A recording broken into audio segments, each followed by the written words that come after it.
paterna. ¿Ok? ¿Qué síndrome espejo se produce cuando se altera la misma región en el otro progenitor? Angelman.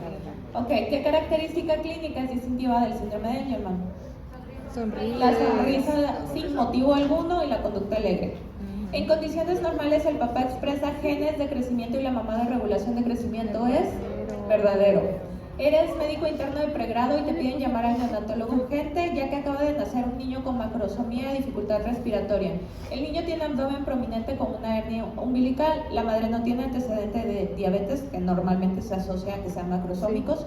El niño es ingresado en la unidad de cuidados intensivos donde presenta hipoglucemia a las pocas horas de nacido. Tiene que ser alimentado por zona nasogástrica ya que su lengua es muy grande y se le dificulta la alimentación. ¿Cuál es el mecanismo genético más común para la presentación del síndrome de Bedwick-Whitman? Pérdida de expresión de la madre. ¿Qué complicación tumoral es más frecuente para estos niños en la infancia? Tumor de Wills. ¿Qué síndrome de espejo se produce cuando se altera la misma región del otro progenitor? Russell-Silver. Las enfermedades de impronta materna aumentan su frecuencia en mujeres que se someten a fecundación in vitro es verdadero. El término que hace referencia al rescate monosómico de un producto donde uno de los progenitores duplica su cromosoma para reemplazar el cromosoma que el otro progenitor no aportó es una disomía uniparental. Es la causa más frecuente de abortos espontáneos en el primer trimestre de la gestación, las aneuploidías. La mayoría de las pérdidas gestacionales espontáneas del primer trimestre se debe a aneuploidías, cosa que se decía en la pregunta previa, y solamente 3 síndromes trisómicos son compatibles con la vida. ¿Cuáles son estos? Down, Edward y Patau. Una recién nacida de 3 días de vida es evaluada en la unidad de cuidados intensivos neonatales por dificultad para alimentarse y bajo peso gestacional. Su madre tiene 42 años y su padre 45 años. No tienen antecedentes familiares de relevancia, el embarazo cursó normal, pero el ultrasonido prenatal muestra restricción del crecimiento intrauterino y malformaciones cardíacas. Llama la atención que tiene siempre los puños cerrados, sus orejas en implantación baja y una mandíbula pequeña. El cariotipo confirmó 47X más 18. Su diagnóstico es Edward. ¿Cuál es la expectativa de vida de un bebé con este síndrome? Alta mortalidad neonatal y pocos sobreviven más de un año. La causa monogénica, o sea, un solo gen más frecuente de discapacidad intelectual, X frágil. La causa general más frecuente es Down, pero la de un solo gen es X frágil. Una recién nacida de 2 días de vida es valorada en la terapia intensiva por múltiples malformaciones, tiene microcefalia y labio paladar hendido, sus ojos están muy juntos, tiene polidactilia bilateral, onfalocele y un soplo cardíaco. ¿Cuál es su diagnóstico más probable? Patau con la holoprosencefalia, el ojo en cíclope o demasiado junto. ¿Y la causa de este síndrome? Trisomía del 13. Si Edward es 18, este es 13. Acude a tu consulta una pareja joven que acaba de tener a su tercer hijo. Todos los hijos padecen síndrome de Down, han tenido múltiples pérdidas gestacionales. Por este cuadro tu diagnóstico clínico es translocación robertsoniana 21-21. Los que no nacen porque se perdieron por monosomía del 21 nacen con trisomía del 21. Pero la causa genética más frecuente del síndrome de Down es la no disyunción durante la gametogénesis. ¿Qué significa que un paciente tenga cariotipo 46XX-47XX más 21? Que es mosaico y que es mujer, ¿no? Entonces, coexistencia de células normales y células con síndrome de Down. La inversión 16 es común en ciertos tipos de leucemia. Esta inversión implica fusión de 2 genes que producen una proteína que interfiere con la maduración de las células. ¿Qué ocurre en esta anomalía? Básicamente la pregunta es, ¿qué es una inversión? ¿Ok? Y entonces hay ruptura de un cromosoma y posteriormente se reinserta, pero en sentido contrario. Sí, falso o verdadero.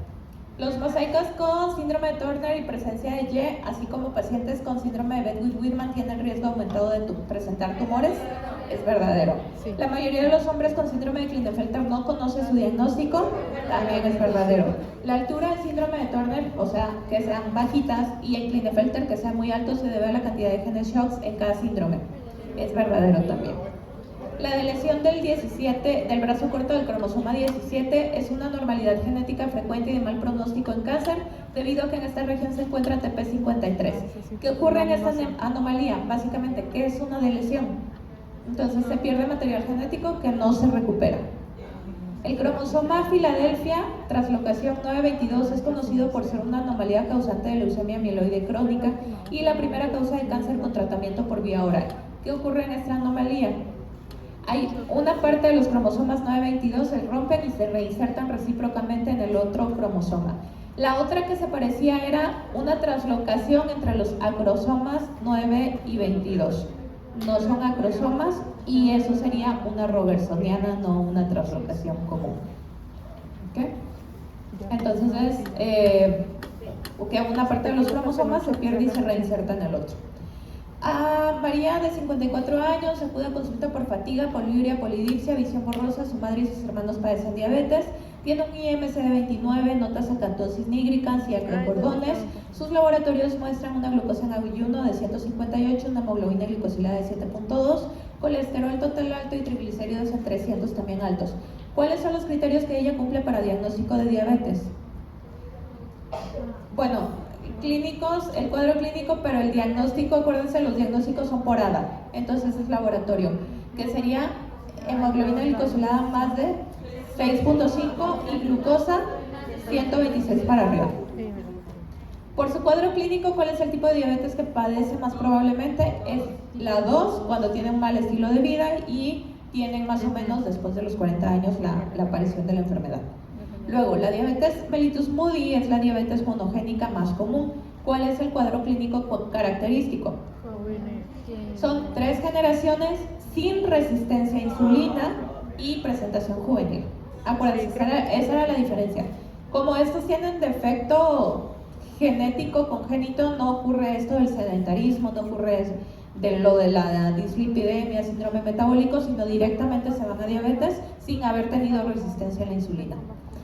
Forma de herencia más frecuente de los trastornos congénitos del metabolismo, autosómico recesivas. Porque Dios cuida a sus animalitos. Pero no todas, porque la hipercolesterolemia familiar es autosómico dominante.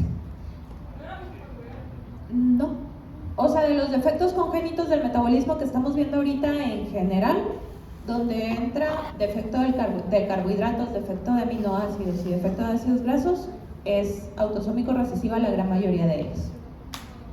Ok, entonces, metabolismo de lípidos. ¿Para qué utilizamos lípidos?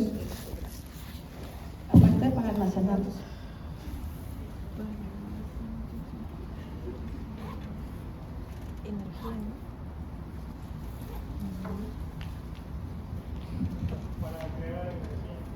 Bueno, como forma de creación de energía.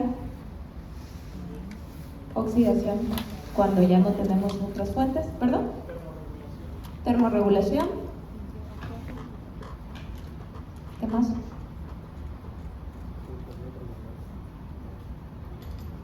¿Para qué me sirve el colesterol? Aparte. Para formación de hormonas sexuales. Entonces, por eso nos dan algunos de los síndromes más interesantes que hay. La niña que no era niña. ¿Ok? Y forma parte de la membrana de las células. ¿Ok? Los fosfolípidos, los esfingolípidos. Entonces, dentro de los trastornos del metabolismo de lípidos vamos a tener varios tipos de ellos. El primero es defectos en el transporte de los lípidos. Luego tenemos defectos en el metabolismo de los ácidos grasos y por último, defectos en la producción de colesterol, lo que me da como resultado un impacto sobre las hormonas sexuales. Empezamos a ver nada más las más frecuentes. Dentro del defecto de transporte de lípidos, la causa más frecuente por mucho va a ser la hipercolesterolemia familiar. Hipercolesterolemia familiar creo que ya la habíamos tocado como una enfermedad autosómico dominante. Es una enfermedad que en realidad puede deberse a varias causas, pero lo más común es que se deba a defectos en el receptor para el LDL. ¿Qué pasa aquí? Nosotros consumimos alimentos que tienen colesterol y entonces nuestras células, cuando tienen la necesidad del colesterol, tienen un receptor en su superficie que capta el colesterol para que pueda ser ingresado. La mayoría de las personas que tienen hipercolesterolemia, o sea, mucho colesterol en la sangre, es porque tienen defectos en el receptor. Pasa un poquito que no puede ingresar, un poco similar a diabetes insulina, pero aquí por defectos en la proteína de membrana, que es el receptor. A esto se debe el 90% de los casos. Puede ser que esté mal funcionando o puede ser que de plano tengamos un receptor nulo, lo que me daría un cuadro más severo. Ahora, ¿cuáles serían las consecuencias de que mi colesterol no ingresara a las células, sino que se quedara en la circulación sanguínea? Aterosclerosis. Entonces, básicamente son niños que, más bien, son personas que a los 20, 30 años ya pueden tener infartos, ya pueden tener accidentes cerebrovasculares, pero asociados a el acúmulo de colesterol de forma genética. Y aquellas familias que, a pesar de que son delgados, hacen ejercicio y tienen un buen estilo de vida, sí padecen o tienen dificultad para control de su colesterol. Entonces, puede ser, como es una enfermedad dominante, puede manifestarse como el heterocigoto, que es más leve, o como el homocigoto. Y en las formas homocigóticas se pueden ver los acúmulos de colesterol. Acuérdense, cuando el colesterol es tanto, puede haber lo que empieza una respuesta en donde los macrófagos tratan de huirlo, de comérselo, pero esos acúmulos de macrófagos, sobre todo sobre tendones, son visibles y se llaman los antomas. Entonces, desde los 2 años, en los niños que son homocigotos pueden llegar a tener estas lesiones o estos acúmulos de colesterol, que pudieran ser uno de los datos a lo mejor más tempranos de que la enfermedad está de forma homocigota. Generalmente es sobre tendones primeros, sobre áreas de nudillos de la rodilla, y de forma menos común sobre otros sitios. Puede haber incluso sobre párpado. Ahí está. Pero lo más común es sobre tendones primero. Entonces, el heterocigoto no va a tener tanto así la presentación clínica, pero sí va a ser la persona que va a batallar para controlar su colesterol desde joven y que a edades muy tempranas sí puede tener cuadros cardiovasculares. Según la actividad o cuánto me sirva del receptor, se clasifica como actividad nula cuando es menos del 2%, o sea, básicamente no entra nada de LDL a las células, no se puede aprovechar, y un alelo defectuosa cuando está entre el 2 y el 25%. De todas maneras, vamos a tener como resultado un aumento de colesterol en la sangre. Pero el receptor no es lo único que puede estar mal. El receptor está mal en la gran mayoría de los casos, está en el 90%, pero también tenemos otros defectos. Defectos también en la síntesis de apolipoproteína B. El LDL, la molécula, se va a unir a su receptor a través de este puente, de la ApoB. Entonces también en un menor porcentaje, la ApoB es la que puede estar mutada y la que nos puede producir que el LDL no puede estar ingresando a las células. Y por último, tenemos una proteína que lo que va a hacer, la PCSK9, que lo que va a hacer es que va a degradar el receptor. Los receptores en forma fisiológica no siempre están en la membrana, sino solamente se expresan cuando comemos, cuando necesitamos colesterol. Y esta proteína lo que hace es degradar a los receptores. Entonces, la mutación que puede producir la hipercolesterolemia es que esta proteína tenga una actividad aumentada, o sea que siempre esté degradando los receptores que aparecen, y con esto pues básicamente me quedo sin receptor para poder ingresar LDL a mi célula.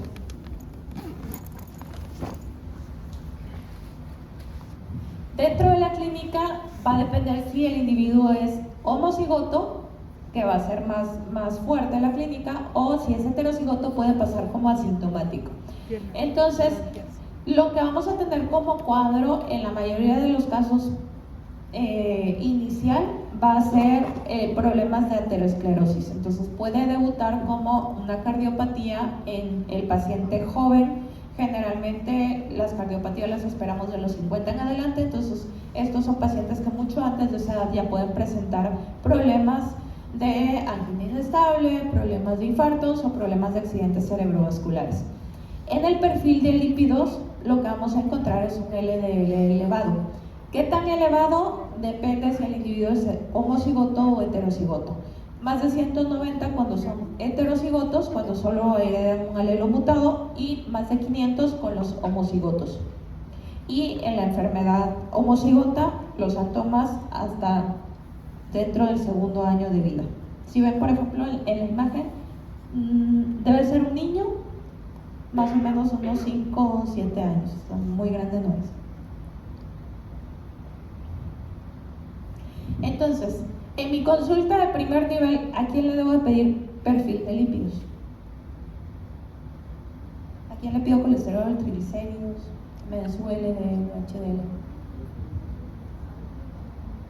A los adultos mayores, generalmente cuando yo tengo coexistencia con otras enfermedades. Por ejemplo, la paciente del examen es una paciente que debuta con datos de diabetes, entonces también le pido por síndrome metabólico, que normalmente el estilo de vida sedentario se asocia a otras enfermedades.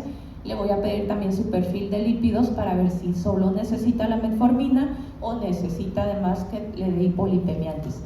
Entonces, el perfil de lípidos se debe hacer a toda la población que tenga datos de riesgo cardiovascular, pero si hay antecedentes familiares, sobre todo de que mi abuelito, mi papá, mi hermano se infartó de forma muy joven, o sea, 40 de los 20, 30, 40 años, entonces también hay que solicitar un perfil de lípidos, que aparte es una prueba barata, que pueden tener el primer nivel de atención, para ver si no se tiene también riesgo o por lo menos colesterol elevado.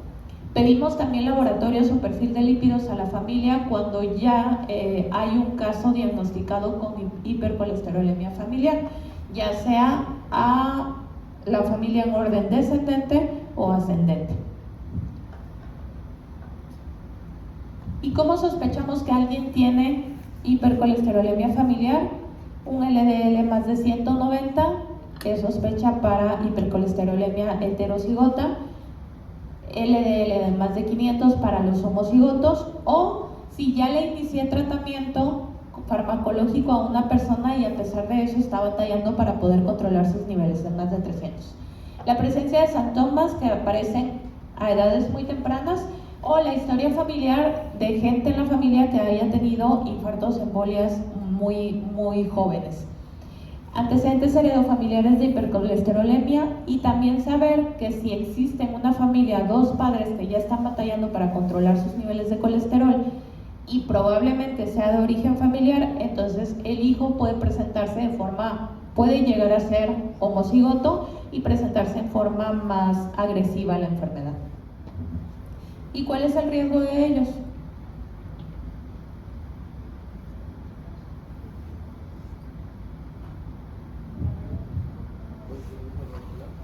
¿Cuál?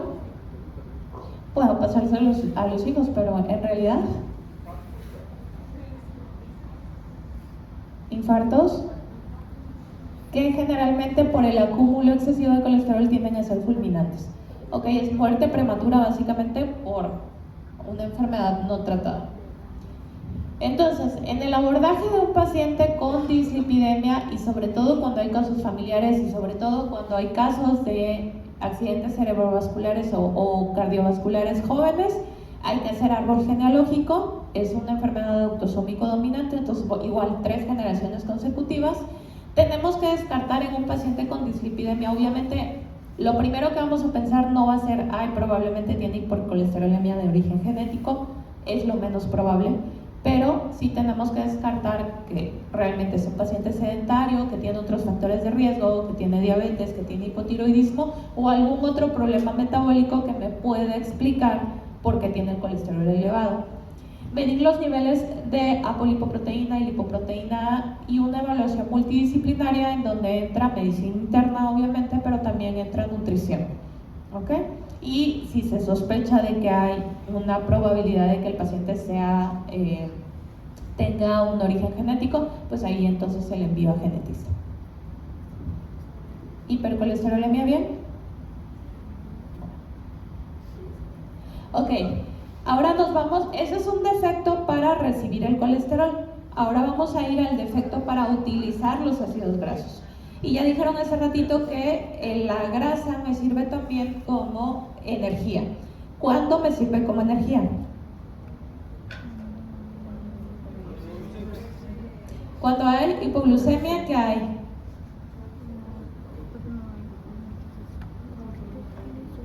Glucogenólisis, o sea, ya se me acabó la glucosa, ahora uso mi glucógeno y después de eso ya se me acabó mi glucógeno y entonces tengo gluconeogénesis. ¿Y entonces qué utilizo allí? Ácidos grasos, ¿cuáles? ¿Cuáles tengo disponibles? Por tamaño, tengo ácidos grasos de cadena corta, media y larga. ¿Cuáles uso más? ¿Cuáles hay más en mi dieta? Ácidos grasos de cadena larga, ¿ok? Si no hay mucha disponibilidad, ya me voy a los demás, pero la mayoría, el grueso de mi dieta van a ser ácidos grasos de cadena larga. Entonces, los defectos en el metabolismo de los ácidos grasos básicamente son defectos en la acilcoenzima A de cadena corta, media o larga, que es la enzima que ocupo para poder empezar la oxidación de mis ácidos grasos. Si no tengo acilcoenzima A, no puedo utilizar ácidos grasos. Por lo tanto, me voy a quedar sin combustible. ¿Y cuál va a ser la manifestación? Ok, hipoglucemia ya tenía. Por eso llegué hasta la oxidación de ácidos grasos. No puede haber cetoacidosis porque no puedo oxidar, entonces no produzco cuerpos cetónicos.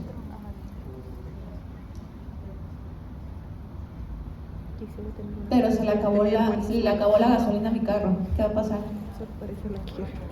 ¿Oh? Se va a parar. Entonces, desde un desmayo hasta muerte súbita. ¿Ok? Y generalmente puede debutar en la infancia. A pesar de que los que más usamos son los de cadena larga, Dios sigue cuidando a sus animalitos, y el déficit más común es de cadena corta.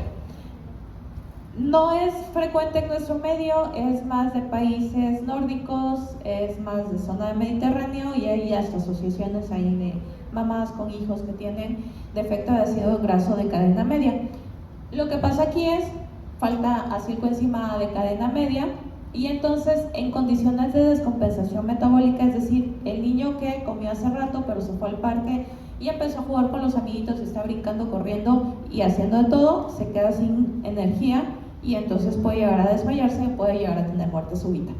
Aparte de esta pérdida súbita de fuentes de energía, también el acúmulo de ácidos grasos, tanto de cadena media como de cadena larga, tiende a ser tóxica para el organismo, entonces puede haber también hepatotoxicidad por el acúmulo excesivo de ácidos grasos que están intentando seguir su ruta metabólica, pero que por la falta de la enzima no pueden continuarla.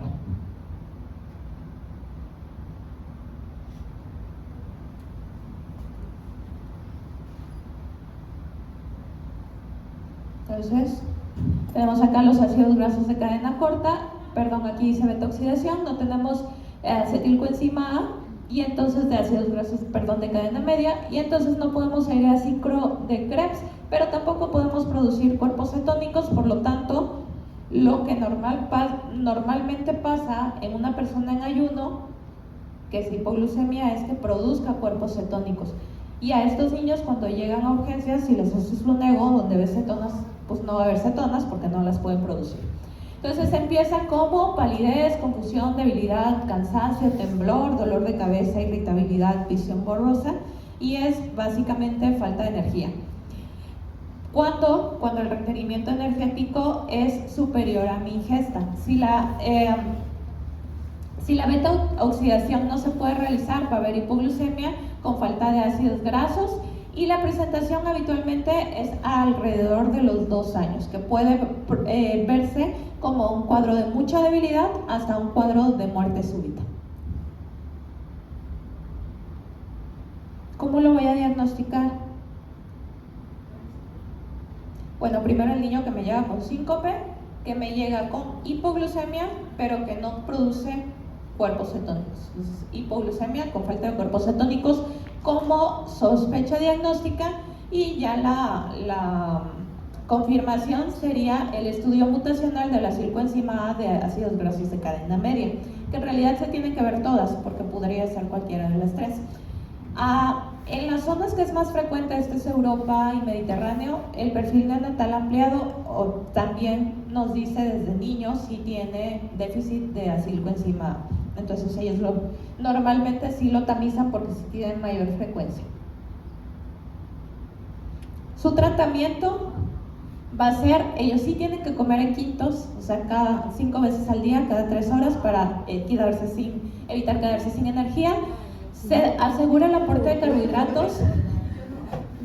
Como estudiante me decía, en exámenes, asegura su aporte de carbohidratos, tratando de evitar los carbohidratos, azúcares refinados y carbohidratos simples, o sea, carbohidratos que vayan acompañados de fibra para absorción más lenta.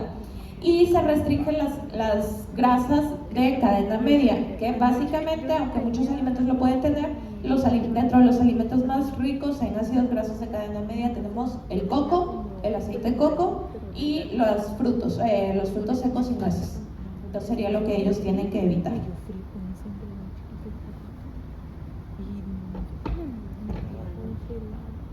Luego también está el déficit, menos común todavía, de ácidos grasos de cadena larga. El cuadro clínico es muy similar, solamente que los ácidos grasos de cadena larga, aparte de que se utilizan más, son más hepatotóxicos. Entonces puede ser lo mismo, hipoglucemia al tener mayor gasto de energía que lo que le estamos dando al cuerpo, pero esto es especialmente importante en la mujer embarazada que tiene un hijo que va a padecer la deficiencia. ¿Por qué?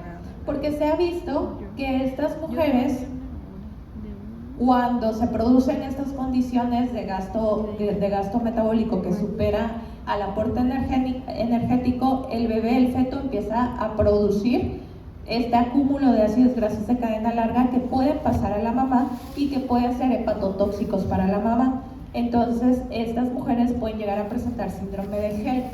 El síndrome de HELLP es un síndrome en donde hay hepatotoxicidad, hay hemólisis, baja de plaquetas, y generalmente esto se asocia a preeclampsia o condiciones de ¿cómo se llama?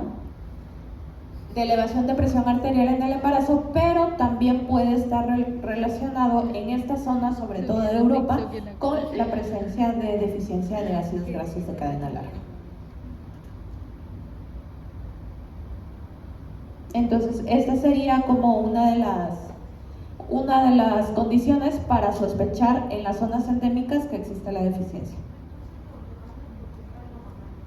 En este caso, sí. Pero se tiene que checar a la mamá porque el problema aquí puede ser desde el útero porque me afecta a la mamá. Generalmente hay agregación familiar porque estas de ácidos grasos sí son recesivas.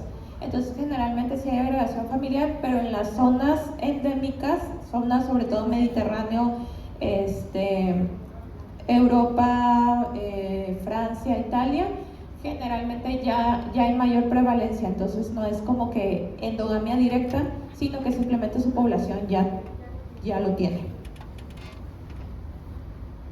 Y por eso se incluye también el tamiz, aunque esto sí me obligaría como a darle diagnósticos previos. Entonces, básicamente, todas las enfermedades de ácidos grasos, cadena corta, cadena media y larga, me producen el mismo cuadro clínico, solamente que algunas van a ser más hepatotóxicas que otras. Y básicamente quien me gana en hepatopatía son los ácidos grasos de cadena larga. Y ya, nos quedan 4 minutos, pero ya no vamos otra. Bueno, nos vemos, sí.